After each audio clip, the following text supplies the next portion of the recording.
sais pas si c'est votre cas, mais je vous propose de prier pour votre prêtre qui est en difficulté, n'est-ce pas? De ce point de vue.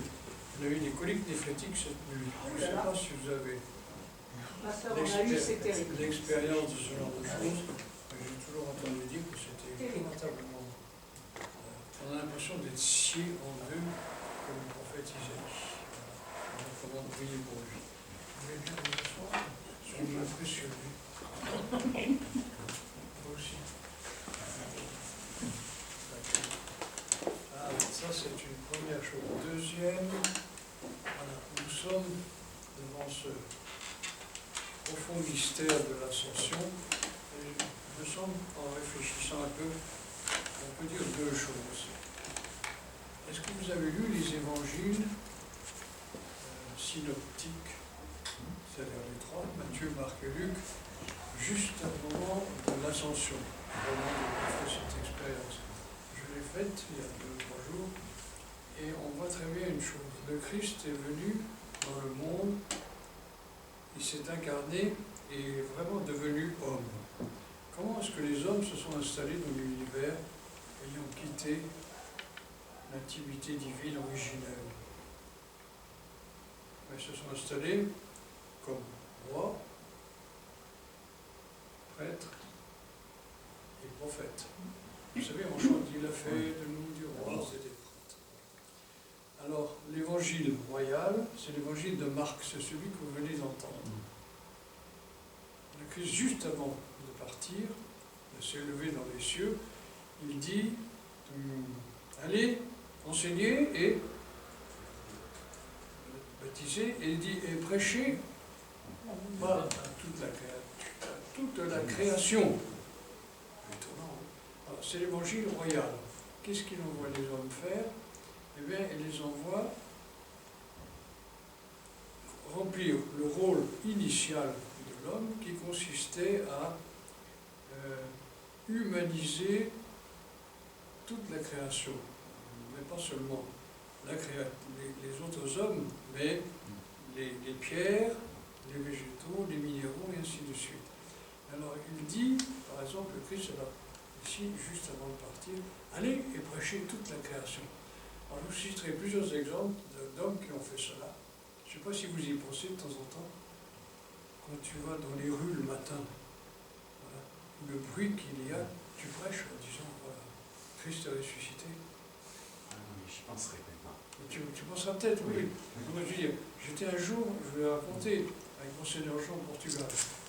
Le soir était beau, la mer était là, le soleil descendait lentement, tranquille. On s'assied.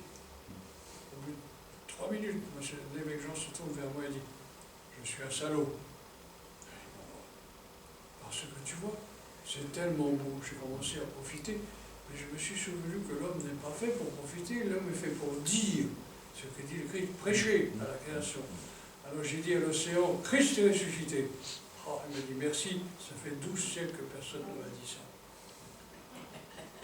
Oui, mais il y a la prédication n'est pas uniquement pour les fous, les hommes, pour la création toute.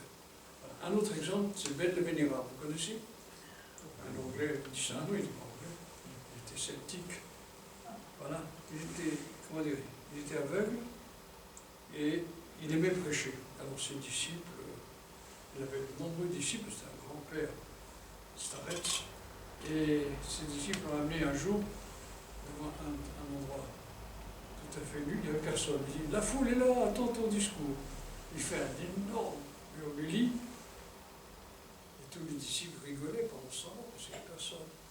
Et tout d'un coup, les oiseaux ont dit, Amen. Et les disciples ne riaient plus. Intéressant. Vous connaissez aussi les exemples de François d'Assise, oui. Et puis de Saint-Séraphin de Sarov. Oui, il y a tout un comportement que le Christ a enseigné aux apôtres. Les apôtres, c'est tous les chrétiens, tous ceux qui croient. Il a dit, allez, voilà, faites la prédication universelle, et pas uniquement dans des salles de spectacle, ou dans des églises, ou dans votre cœur. Deuxième chose. Alors l'autre, ça c'est le royal. Pour ce qui est du prophétique, qui est l'évangile de Matthieu, on entend un autre son, c'est aller et voilà. enseigner les nations et baptiser au nom du Père, du Fils et du Saint-Esprit. Alors ça, c'est le prophétisme. Le prophétisme, ça consiste à dispenser au sein de l'univers, au moment où on s'y trouve dans l'histoire, disons, la pensée divine. Et quelle est la pensée divine? Ben, baptiser, enseigner, c'est-à-dire, dites quelle est la pensée divine pour l'univers, introduisez les hommes au sein des mystères, et puis qu'ils deviennent vivants. Ensuite, il y a l'évangile de Luc et l'évangile sacerdotal. Alors là, il est dit simplement que Dieu les bénit. Qu'est-ce que c'est que la bénédiction? Eh bien, nous bénissons en retour, c'est la liturgie. Après, il dit, eh bien, installez donc les rapports intimes entre Dieu et l'homme, entre Dieu et la création, et ainsi de suite. Alors ça, c'est les trois choses que je me permets de vous offrir. Et puis je viens à ce qui me semble difficile et important. J'étais un jour dans le sud de la France, dans une mission de prêtre ouvrier, dans les chantiers maritimes de Fos-sur-Mer, enfin juste à côté de Fos-sur-Mer. Alors à l'époque, on avait un prêtre grec chez nous, Ambroise, et puis bon, j'étais tout jeune prêtre. Donc il m'a dit bien, on va laisser la liturgie dans les chantiers maritimes. Alors, on a été faire ça. Et on avait l'hospitalité de ces prêtres ouvriers, et le chef de la mission s'appelait le Père Leuve, assez connu à l'époque. Alors, c'était le jour de l'Ascension. Ils nous ont offert un déjeuner, il était gentil comme tout, puis arrive au bout d'un temps, le Père Leuve était un peu en retard, il me dit, oh, excusez-moi, j'étais à l'église. Ah bon, j'ai dit, mais vous y allez encore? Ah, oui, oui. Bon. Après, il dit, mais qu'est-ce que vous avez dit à vos gens? Parce que parler du Christ qui s'élève, on dit, oui, ça c'est un peu difficile à dire, parce que on n'y croit pas à notre époque. J'ai dit, mais justement, vous avez tort, parce que je m'étais renseigné avant, qu'est-ce que vous pensez des prêtres ouvriers? Ils étaient nombreux là-bas. On dit, c'est des bons copains, on peut leur demander tout ce qu'on veut. Garder les enfants quand on va au cinéma, ainsi de suite, réparer l'électricité, tout ça. Je dis, oui, mais au point de vue des mystères, de la vie religieuse, on dit, ça, on ne parle pas avec eux, c'est leur métier. Ils ne servent à rien. Moi, j'étais copain. Alors le Père Leuve me dit, vous savez, un truc comme ça, présentez le Christ qui s'élève. Je me suis renseigné, c'est ça qu'ils attendaient. Qu'ils disent, il s'élève. Et je dis, pourquoi il s'élève? Alors c'est ça la partie difficile des choses. Si vous regardez notre christianisme ici en Occident, on avait transformé la vie en Christ par une vie morale, moraliste.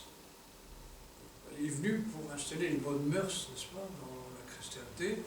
Et puis après, on a pensé avec l'empereur Joseph et puis Napoléon que l'Église, ça peut servir à quoi? Assurer les bonnes mœurs des citoyens afin qu'ils soient des bons serviteurs de l'État et puis de leurs propres relations. Voilà. Donc, le Christ n'est pas venu pour ça. Hein. Il est venu, je suis venu apporter quoi? L'épée et la... Exactement, oui, et le frère va s'élever contre son frère. Non, qu'est-ce qu'il est venu faire? Il est venu, il est descendu dans l'univers, c'est ça, afin de quoi? De régénérer, mais toute la création, et tous les hommes, et pas du tout établir des codes de moralité, ainsi de suite. Donc, voilà, il est descendu, et comme dit l'apôtre Paul, celui qui est descendu, c'est celui qui remonte. Voilà. Eh bien, qu'est-ce qu'il est venu faire? Il est venu nous débarrasser du désert de la vie sans Dieu. Et qu'est-ce que la vie du désert sans Dieu propose? Eh bien, d'établir la justice entre les hommes. Oh, regardez toutes les constitutions des peuples. Justice, justice, justice. Puis quand on est français, on ajoute liberté. Voilà. Eh bien, vous voyez que la liberté, elle est là? Non. Peu. Un peu, oui, si, pas si mal que ça. Mais voilà, alors qu'est-ce qu'il est venu nous faire passer par sa descente dans l'univers, traverser les couches nécessaires de la vie, qui sont justice et liberté, pour nous faire rentrer au sein de la vie même. Alors, quel est le mouvement qui est imprimé? Il est venu comme homme, il est descendu dans toutes nos couches, et il a brisé les carcans, disons, qui nous séparent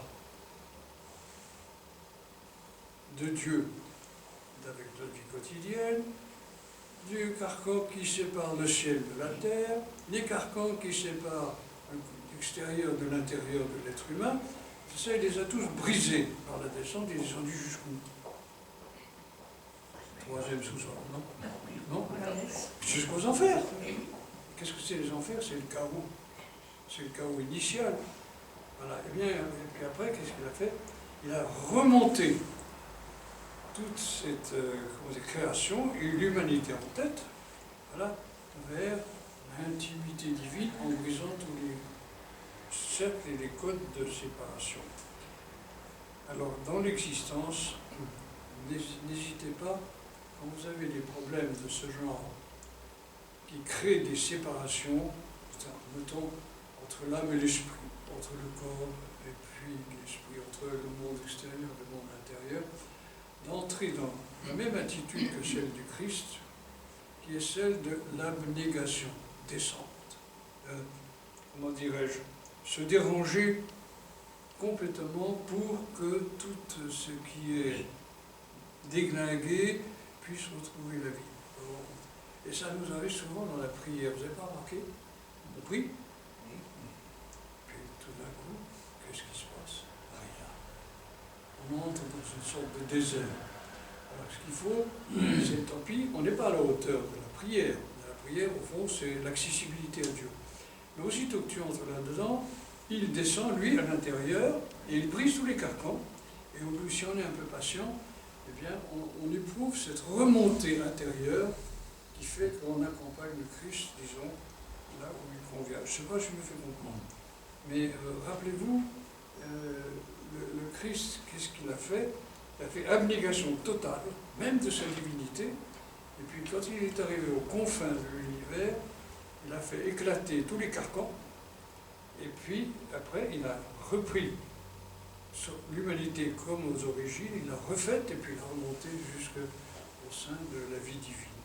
C'est ça l'ascension, mystère prodigieux. Voilà, si mes paroles peuvent vous servir, tant mieux. Mais elles ont une efficacité, vous savez, dans la vie quotidienne. Parce que souvent nous sommes dans le désert, ça vous arrive jamais? Oui. C'est vrai? Oui. Bon, et bien alors à ce moment-là, quand tu es dans le désert, tu dis « Oh Dieu, viens à mon aide ». Il se précipite immédiatement et il descend jusque dans tes enfers. Et après, les carcans s'ouvrent et on commence à remonter. Mais tout commence, tout n'est pas fini à ce moment. Après vient le